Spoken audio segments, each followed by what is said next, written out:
خانیوال سے ملک حسنین وقار کی رپورٹ کے مطابق ضلعی انتظامیہ کی زیر سرپرستی ماہ رمضان سپورٹس مقابلہ جات جاری ہیں۔ ڈپٹی کمشنر ملیحہ رشید کی فٹ بال فائنل میچ میں خصوصی شرکت۔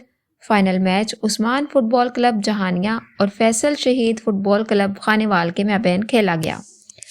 عثمان فٹ بال کلب نے 1-0 سے ٹرافی اپنے نام کر لی۔ ڈپٹی کمشنر نے ونر اور رنر اپ ٹیموں میں ٹرافیاں اور انعامات تقسیم کیے۔ ماہ رمضان کے موقع پر چاروں تحصیلوں میں کھیلوں کے مقابلے کروائے جا رہے ہیں۔ کھیلوں کے مقابلوں سے نوجوانوں میں مثبت سرگرمیوں کا فروغ پروان چڑھے گا۔ ضلع انتظامیہ آئندہ بھی کھیلوں کی سرگرمیوں کی سرپرستی کرے گی۔